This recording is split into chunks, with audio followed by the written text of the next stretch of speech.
Why am I writing this? I'm not a scientist. What do I know? And what contribution can I make? Okay, so I really asked myself that question. And I came up with a couple of things. One, I've been very fortunate with these 5 careers, all international, flipping around the world since 1961, that I actually have always been focusing on what are the social, political, economic, and military issues in these different countries that move the world in one direction.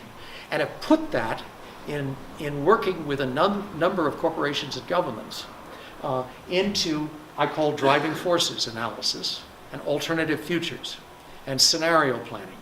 Okay, I did a big job that I was the head of for Citibank back in 1978 for the front end of their whole worldwide corporate strategic plan. Okay, and we came up with these different alternative futures. I had all sorts of people working on this thing. Okay, that was driving forces analysis. Did the same thing for Toyota. Did the same thing for the U.S. Navy, and did the same thing, different things, I mean, using the same techniques, for the government of Korea in their 10-year planning for their electronics industry. So that's a contribution I could make, and a scientist couldn't necessarily make that contribution. Okay, and the last is, I think, maybe the fact that I have no axe to grind with anybody. I'm just trying to do my best. I'm not in the pocket of anybody, and maybe the question that I was asking myself is, what is my truth?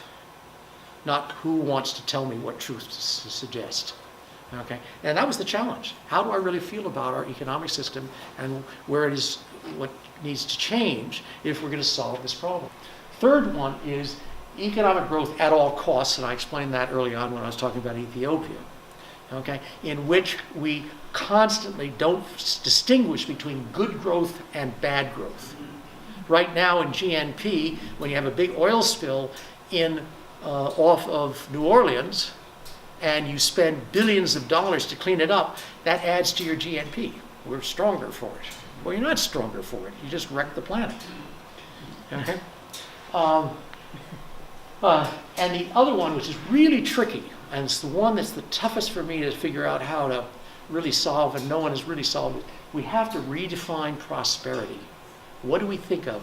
And we've been defining it as, I have a bigger house, I have more cars, okay, I'm going to be happier. Okay, even though a lot of people who've done that work recognize that that is not true. The fourth one is exploit. We continue to exploit the natural world as opposed to steward the natural world.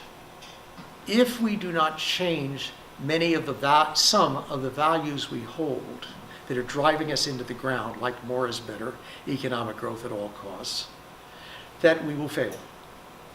So it's not just separating the trash.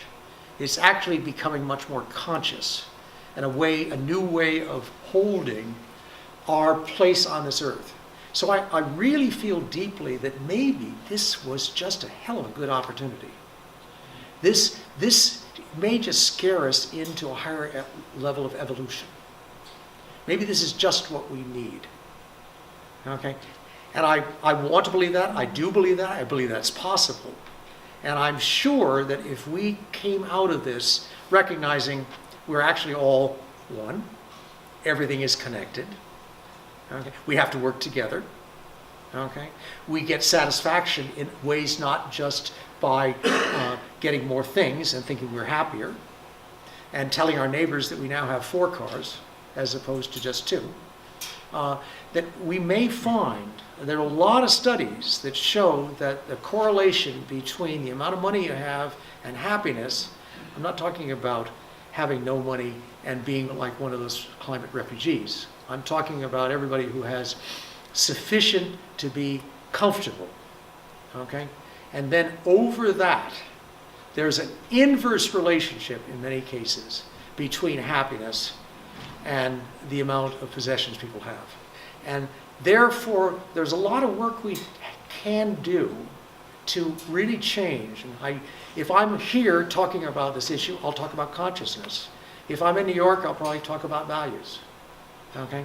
But I'm talking about the same thing. I'm talking about the way we perceive our role in the world and our role with each other.